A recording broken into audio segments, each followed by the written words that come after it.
আসসালামু আলাইকুম, সবাই কেমন আছেন? আশা করি সবাই অনেক ভালো আছেন। আমি আলহামদুলিল্লাহ অনেক ভালো আছি। সবাইকে শুভ সকাল। আজকের দিন সবার শুভ হোক এই কামনা করে আজকের ভিডিও শুরু করছি।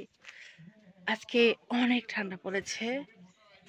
এই তো দেখেন নদীর পাড়ের অবস্থা খুব খারাপ। এদিকে আমি বাইরে বের হয়েছি আর এর মধ্যে আমার ঘুঘুগুলো আমাকে দেখে আমার পায়ের কাছে ঘুরঘুর করছে। এই দেখেন, এই যে মানে ওদেরকে এখন খেতে দিতে হবে, একদম আমার পায়ের কাছে আসবে। দেখছেন, এই যে খাবার নিয়ে আসি। তো এখনো মুরগিগুলো একদমই ছাড়িনি, তো ওদেরকে একটু খেতে দিলাম।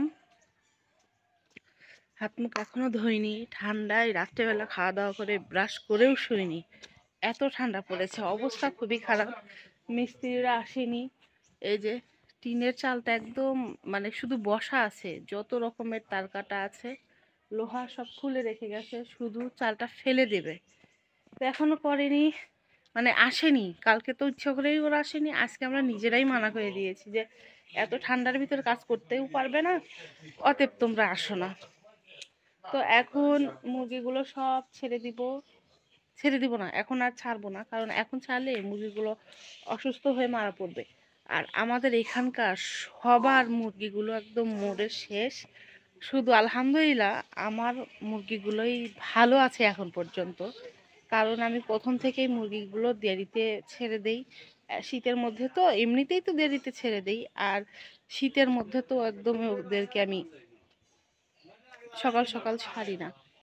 আমার মুরগিগুলোকে গরমের দিনে একটু তাড়াতাড়ি ছাড়ি, কারণ খোপের মধ্যে যেন একদম দম বন্ধ হয়ে আসে, আর গরমে অনেক মুরগি অসুস্থ হয়।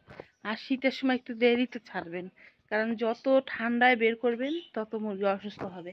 আর একটা টিপস দেই, যেটা আমি সবসময়ের জন্য করি। টিপসটা হলো, আহ, আমি এক মাস পর পর 1 মাস পর পর মুরগির ঘরে আমি ধোঁয়া দেই, আগুনের ধোঁয়া দেই। আর কেরোসিন তেল আছে, কেরোসিন তেল স্প্রে করে দেই, যাতে করে কেরোসিন তেল দিলে না মুরগিগুলো অসুস্থ কম হয়। এটা আমি অনেক আগে থেকেই করি, আমার আহ, মুরগি পুষে অনেক দিন ধরেই। তো আমি এটা ইউটিউবে দেখেছিলাম, এর আগে মুরগিগুলো আমার খুব অসুস্থ হয়েছে। যখন আমি এই টিপসগুলো আমি দেখেন আমার মোরগ ডাকছে, টিপসগুলো আমি মেনে চলি, ওদেরকে এইরকম করে আমি আগুনের ধোঁয়া এবং কেরোসিন তেল স্প্রে করে দেই, তারপর থেকে দেখছি যে আমার মুরগিগুলো আলহামদুলিল্লাহ অনেকটাই ভালো। আর তেমন একটা অসুস্থও হয় না। কিন্তু আশেপাশে সবার মুরগিগুলো কিন্তু এখন অসুস্থ হচ্ছে ইদানিং, সবার মুরগি। আমার এখানে একটা আমার স্কুলের বান্ধবী থাকে, ওর এখানে বিয়ে হয়েছে। তো ও ওর তো মুরগির ফার্ম আছে, ও ভ্যাকসিন দেয়, এটা সেটা দিয়েও তারপরে মুরগি টেকে না। তো ওই আমাকে বলছে যে কি ব্যাপার, তোর মুরগিগুলো এখনো টিকে আছে? তো আমি বললাম যে আমি এরকম এরকম করি।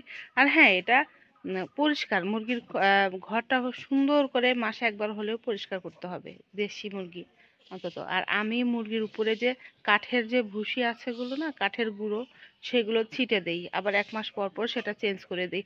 তো এই টিপসগুলো আসলে মেনে চলে আমার মনে হয় না মুরগিগুলো আসলে অসুস্থ হবে। বাবা আসি, এখন চা খাবে, বাবা রান্নাঘরে গিয়ে বসে আছে, যাই চা খাই। তো আজকে